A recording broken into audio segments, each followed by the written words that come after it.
Today we're going to be looking at dividing integers. There's two basic rules when we're dividing integers, and they're the same exact rules as when we're multiplying integers. The first rule that we need to remember is that when we divide two positives, it's going to give us a positive answer. And when we divide two negatives, we're also going to get a positive answer. So you can see there's two examples down at the bottom. A positive 84 divided by a positive 7, that's going to give you a positive 12. And then a positive 30 divided by a positive 6, which is going to give you a positive 5. Let's look at a couple of examples. So the first one that I have a positive 24, and I'm going to divide that by a positive 6. So I'm just going to write the signs first. It's going to equal a positive. So 24 divided by 6 is going to give me a positive 4. Second example is a negative divided by a negative. When I have a negative and I divide by another negative, that's going to give me a positive. So I know that my answer is going to be positive, and 35 divided by 7 is 5. Third example, I have another negative divided by a negative. 24 divided by 3 is going to be 8, and I know that a negative divided by a negative is going to give me a positive. So my answer is 8.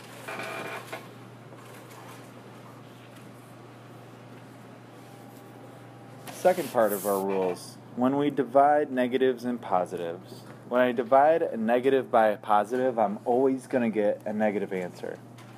And when I divide a negative by a positive, I'm also going to get a negative answer. So it really doesn't matter what order they're in, but when I divide those two numbers together, they're going to equal a negative answer.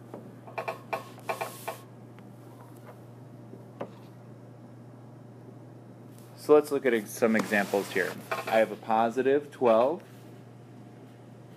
and I have a negative 4. So a positive divided by a negative is going to equal a negative, and I know that 4 goes into 12 3 times. So my answer is a negative 3. The next example, I have a negative divided by a positive. That's going to give me a negative always, so I can put the negative sign for my answer, and negative 16 divided by 2 is going to give us 8. The third example, I have a positive. I'm going to divide that by a negative, which is going to give me a negative answer again.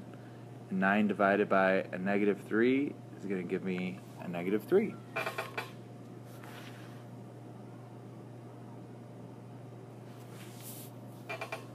Looking at algebraic expressions, it's the same thing, same concept as when we're looking at multiplying algebraic expressions as well. When you're going to evaluate or solve, we simply need to replace each variable with the given value and then simplify it. So a variable, again, is that letter that represents a number that we don't know. And a given value is that number that they tell us that's equal to the variable that is given. So let's look at an example. The first example that we have is x divided by y. Well, we know what x is equal to. That's going to be 12. So I'm simply going to rewrite the expression with the numbers instead of our variables. And y is going to be equal to a negative 6. So I'm going to put that in parentheses. Now I just do my rules. A positive divided by a negative is going to equal a negative. And I know that 12 divided by 6 is 2. The second example, I'm going to substitute all the numbers where they're variables. So x is equal to negative 20. Y was equal to 2, and z is equal to negative 5. Wow, I have more than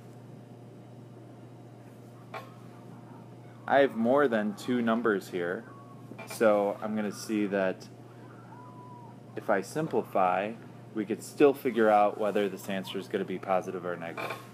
So let's go through our order of operations. We go from left to right, and I see that a negative 20 divided by a positive 2 is going to give me a negative 10. Then I have a negative 5 here, and a negative divided by a negative is going to give me a positive, so this is going to equal a positive 2.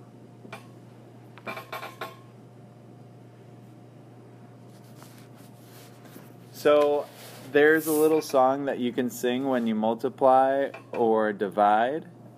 This again goes to the beat of Dead Bones, and I'll let you guys sing it if you want. I'm not going to sing it just because I have a cold right now, so I'll let you guys sing that if you want. It's a great way that you can remember what the rules of multiplication and division are.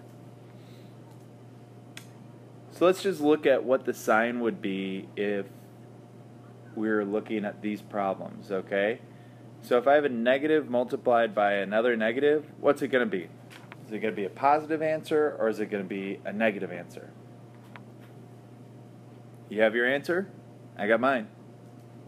That's right, it's positive. Let's look at another one. The next one that we have is a negative divided by a positive. What's the answer going to be? Is it going to be a positive or a negative? Well, I have a negative divided by a positive, and if you rewrite the rules, it's going to be a, wait for it, negative. Another example. We have a negative divided by a positive. Well, didn't we just do that with the last one? So our answer should be, you guessed it, negative 9. Let's look at another example here. We're going to solve this time. So I have a negative 63, which is a negative, and it's going to give me a negative 9 there. If I did that work, though, a negative 63 is a negative divided by a positive 7.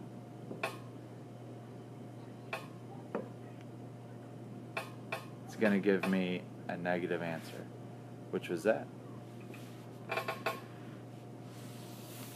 So just remember, when we're multiplying and dividing integers, whenever you have the same signs in a problem, the answer is always going to be positive. And when the signs are different, the answer is always going to be negative.